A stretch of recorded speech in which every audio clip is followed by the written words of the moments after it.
Odegaard volta, a saída de James Rodrigues e Gareth Bale, além da briga pela vaga na lateral esquerda e a disputa por uma posição entre os titulares, entre Vinícius Júnior e Rodrigo.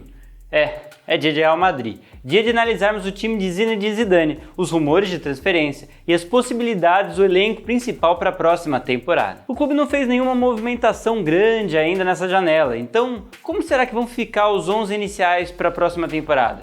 Será que fica tudo igual mesmo?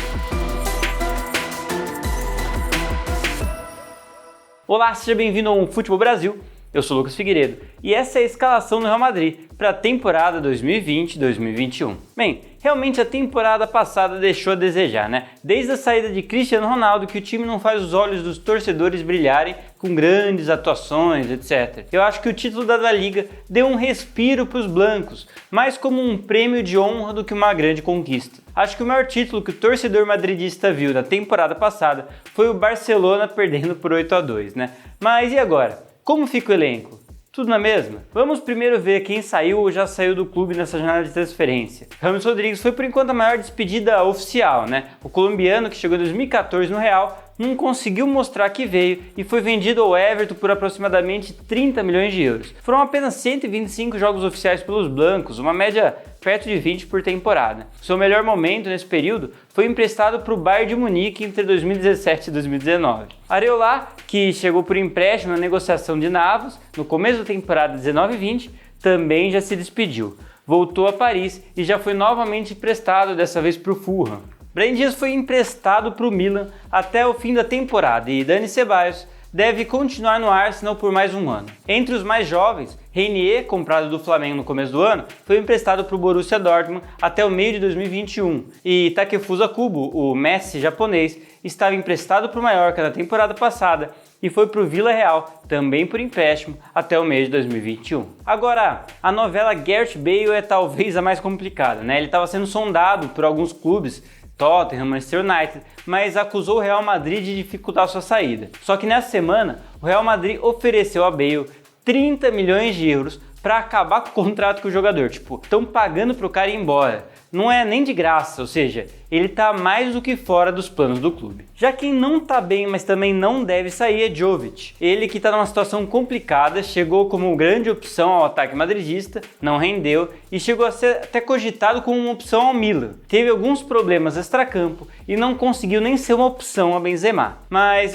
Zidane já falou que considera ele o futuro do ataque do time. Então, bem, considerando o elenco atual, a temporada 19-20 se formulou mais ou menos desse jeito. O Courtois no gol foi absoluto, mesmo com a chegada de Areola. Aliás, mesmo falhando no começo da Champions, o belga conseguiu se manter seguro e fez uma La Liga impecável. Foi um dos grandes pilares da equipe na competição nacional. Carvajal também se manteve na titularidade do lado direito, né, sem grande competição. Dani ainda tem 28 anos e deve render em alto nível por um bom tempo. Se analisarmos o time como um todo, ele foi talvez o mais consistente da equipe. Se manteve em alto nível durante toda a temporada, além de ter sido eficaz no apoio ao ataque e defensivamente. A dupla de zaga foi bem absoluta também, Sérgio Ramos e Varane, eles foram os mais utilizados por Zidane. Sobre Sérgio Ramos eu nem preciso falar nada, né? Se manteve como um dos maiores zagueiros do mundo, além de ser um dos artilheiros da equipe no ano. Ramos é a liderança incontestável dos blancos e foi um dos principais fatores pelo bom rendimento da equipe na La Liga. Varane, por outro lado, apesar de ter tido um ano bom jogando bem na Liga Nacional, falhou absurdamente na Champions contra o Manchester City e viu um nome surgir aos poucos como opção para a posição,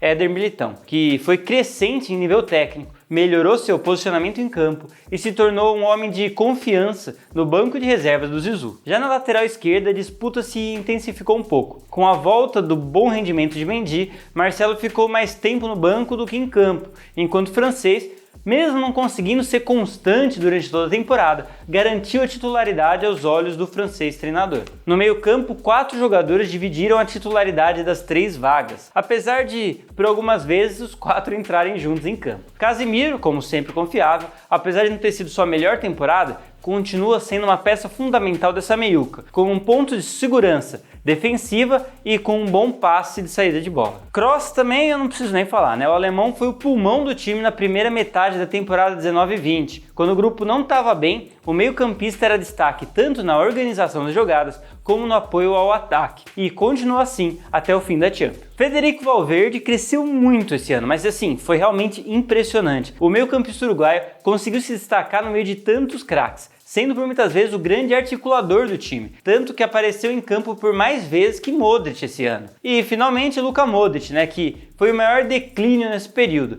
Não começou bem e viu sua importância no elenco diminuir aos poucos, muito longe do que o croata fazia entre a temporada 2017 e 2018. Ele ainda é titular do time atual, mas isso pode mudar no ano que vem. Ainda tivemos Isco, que entrou tanto no meio campo como também de meio atacante, né? Bem, mas já o ataque foi uma bagunça, né? Porque a única peça que foi certeza aqui foi Benzema. O francês carimbou sua titularidade, sendo o principal goleador e nome do time, fazendo todo o hype em cima da contratação de Eden Hazard sumir. Vinícius Júnior aproveitou as lesões do belga para atuar em sua posição de origem, mas com o ex-Chelsea em campo, revezou com Rodrigo e Vázquez do lado direito do ataque. E bem, no fim da temporada o ex-Santos estava muito melhor aos olhos do Zidane, né? O time atual, então, que terminou a temporada jogando é esse aqui. Mas o que ainda pode mudar para a temporada que vem? Olha, vocês podem me criticar, mas eu acredito que a primeira tendência nesse novo ano é a maior frequência de jogos de Éder Militão, tanto jogando ao lado de Varane ou Sérgio Ramos num 4-4-2, como uma terceira opção no caso de uma formação com 3 zagueiros, né? Por ser um jogador mais versátil que Varane, com as últimas falhas do francês, o Zidane deve utilizar o brasileiro com mais frequência. Mas antes de vocês me criticarem, isso é só para 2020. Eu realmente acredito que o Militão esteja sendo visto como um possível substituto de Sérgio Ramos. O espanhol já tem 34 anos, ou seja, deve começar a ter uma queda de rendimento. O Militão ainda não chega aos pés do espanhol, mas um dia o cara vai se aposentar, né? E o Real vai precisar de alguém para substituí-lo. Eu vou colocá-lo aqui no lugar de Varane, mas a tendência é vermos Militão e Varane juntos como principal dupla muito em breve. Quem sabe lá para 2023, né? Do lado esquerdo, Mendy ainda garante titularidade, apesar que a volta de Reguilón pode causar uma certa disputa na posição. É mais provável que o espanhol seja negociado antes do fim da janela de transferência, né? No meio campo temos duas grandes mudanças. A primeira é a titularidade de Valverde, e eu acho que isso deve acontecer muito em breve. Lógico que ele já tem sido titular muitas vezes, mas eu digo assim, titular absoluto. Casemiro ainda deve continuar e Kroos deve ainda ser a primeira opção. Mais 2 nomes podem vir agora nessa meiuca, né? O Valverde, como eu já disse, e Martin Odegaard, o norueguês que estava emprestado ao Real Sociedad e foi o grande criador de jogadas do time na temporada passada, reintegrou o Blancos no mês passado. Apesar de problemas de lesão, ele pode ser outro a mudar um pouco a estrutura madridista. Eu diria que Zidane deve organizar para dar mais minutos em campo e garantir uma saída gradativa de Modric e Kroos dos 11 iniciais. Modric para agora, Kroos talvez ainda tenha um tempo em campo. O ataque já não deve ter grandes mudanças, pelo menos sem contratações à vista. Mbappé é sempre cotado, mas sempre improvável. Haaland foi vinculado a um negócio com o clube espanhol, mas não deve sair da Alemanha tão cedo. O que nos resta é usar o plantel atual nesse trio de ataque. Benzema ainda garante a titularidade, pelo menos enquanto Jovic não conseguir render em campo. Hazard é sem dúvida o nome do lado esquerdo da linha ofensiva. Afinal, foram mais de 100 milhões de euros e isso não pode ser jogado fora, né? Quem joga fora esse tipo de dinheiro é o Barcelona. Sobra a ponta direita para 4 jogadores: Vázquez, Rodrigo, Vinícius Júnior e Marcos Asensio, que nem apareceu quase nessa temporada por causa de lesões, mas tem um ótimo histórico nos blancos. Com Asensio e Vini Júnior sendo originalmente jogadores mais do lado esquerdo de campo, eu apostaria Rodrigo e Lucas Vázquez do lado direito. Mas assim, Vázquez já tem 30 anos de idade, o que faz com que Rodrigo seja um jogador mais interessante para uma visão do futuro do time de Madrid. Poucas mudanças entre os titulares, mas grandes mudanças no elenco como um todo. E aí, o que você vê para o Real da temporada 2020-2021? Brigando por Champions ou vai ser mais um ano ruim para os blancos? Escreve aí embaixo pra gente. E não esquece, lógico, de se inscrever e clicar no sininho para você não perder nenhuma novidade do canal, né? Para você ver vídeos anteriores, você pode clicar aqui ou você pode clicar aqui também. Valeu pela atenção e até a próxima.